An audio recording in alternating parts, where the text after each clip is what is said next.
Hey, everybody. My name is Vince. Thank you so much for stopping by. I got a pretty nice little one here for us. First thing I gotta say is, let me tell you, as this healing process happens for your teeth, the swelling goes down and the droop. Oh my goodness, just terrible. Anyway, I gotta bring that up so I don't think about it the whole time. Alrighty. Oh yeah. Secondly, we got some really big things coming. Some really cool things coming. Still in the works. Very exciting though. Very exciting. So please just be patient. Alrighty, so let's get right into this. So we're doing the lover spread today, and I pulled double cards for each to kind of elaborate on the themes. So the first position is the superconscious mind, which is kind of like the spirit. It's the true self. It's what's really going on inside. And then over here on the right-hand side, that would be the ego, right? The masculine part. It's the outward part, more prefrontal cortex area kind of thing. And then we have got the subconscious mind over here, and that's feminine aspect, and that is the deep crevices of our mind, right? So let's get into it. Up here in the superconscious mind, we have got the sun and the 10 of cups. So what I'm getting from this is I'm getting that the inspiration, the the feeling of I can, you know, maybe a seed was planted a while ago, and as time has gone on, you begin to see that that seed that was planted wasn't anything outside of yourself. The seed that was planted, it was a seed deep within that allowed you to have the 10 of cups, right? And the 10 of cups is about choosing to be happy. I think I made a video about this a while ago. I'm going to go back and watch that. 10 of cups it is about that happiness and that joy and that bliss, right? But it's about the choice for that to happen. And so when we pair it with the sun, what I'm getting is that it's showing that that ego is being reflected within. And finally, after all this time or all the things that you've been through, you know, you're starting to reap the benefits of that, So then we go down here to the ego area, the masculine part of the whole being, and I've got the hangman in reverse, and we've got the four of wands in reverse. So what I'm getting is there are some delays going on, or there have been some delays, but it's like you can finally see the benefits of why things have been delayed. You can finally see that, like, oh, I still had a couple of lessons that I needed to learn. I still had to maybe knock my ego down a little bit in order to really see the true value in what it was I was trying to do, or the true value in which part of myself I needed to work on the most, because we don't always know which part we need to work on the most. Sometimes we get I don't like to use the word manipulation, but we have so much coming in from all these external sources that it can be confusing. The things we need to work on don't always present themselves. And so it takes time and it takes patience and it takes, maybe a little bit of hopelessness and a little bit of despair and destitution that's focused and doesn't go off the rails, but in a way to where we can really get an objective look at our own subjectivity. You know what I'm saying? Because it's really important. Um, so then we go over here to the subconscious mind. And in the subconscious mind, we've got the Emperor and the Three of Cups. So the Emperor and the Three of Cups is what I'm getting is there is a alignment that you're experiencing. There's some type of alignment that you're experiencing, and it is so rejoiceful. Like it's making you so happy. Now, if you don't see it, because this is the subconscious mind, so we don't see what's in the subconscious mind. I mean, as with all of this stuff, we can't really touch it. It's not tangible, so it's showing this like new, like authoritative, like I can, yes, take control of this physical world. If only I can take control of what's up in here, what I'm allowing to come in, using the skills of discernment to decide if that energy that's coming at me from whoever or whatever is worthy of this, right? This, I should say, this, because your body's a temple, your mind is a temple, your subconscious is a temple, everything is a temple.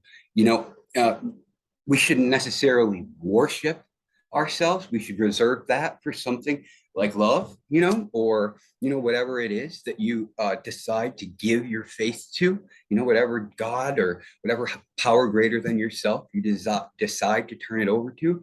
But it's showing that it's great. And it's like, there's this feeling like, yes, I see it. I see it. It's so wonderful, you know? And so I think a big trick here is to allow ourselves to relish in that, right? And to allow ourselves to continue to allow it to grow, because it's in the subconscious and we want it to resonate throughout the whole reading, right? We want that to just be like bland. Sadly, it's not necessarily how life works, but you get the point. So let's do a colleague card. You know, something really cool that I have experienced was if you've ever heard of something called the left hand path, right? Joseph Campbell in his book The Hero's Journey, he does a pretty good thing on it, and a lot of people associate it with some pretty negative things in our culture these days. However, I disagree, and I think that it's more about individuality. It's more about breaking down the barriers of your own self, to expose the truth of who you are. Some people say the left hand is, the God's hand of mercy, And so how does that resonate? It's, the hand of mercy, but it's also the hand of creativity, right? The hand of individuation, it's a magical process, I swear to God. And something really interesting. I did a little bit of research.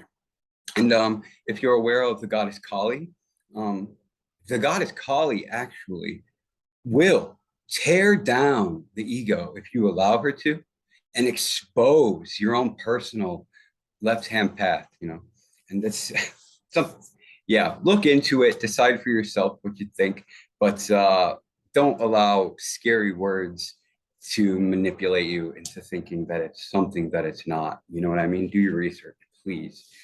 So I would like to pull a card from the Kali deck. And yeah, let's do that. Let's do it. I love this deck. A couple months ago, right before all this stuff happened with me, I wasn't even thinking about it until today.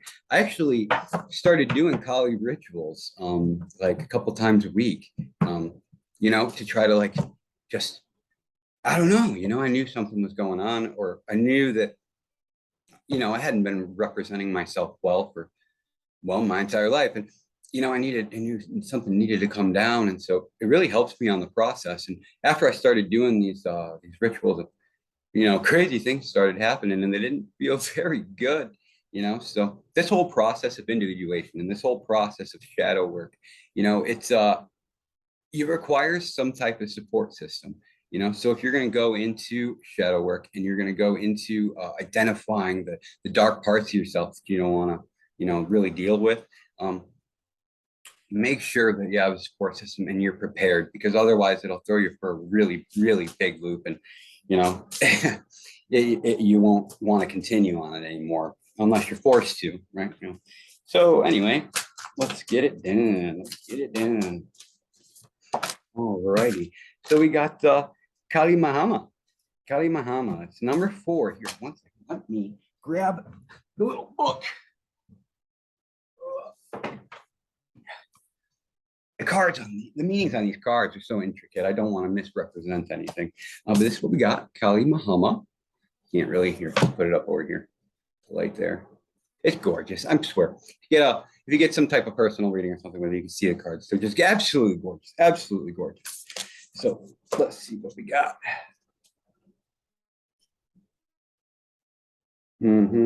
Sorry.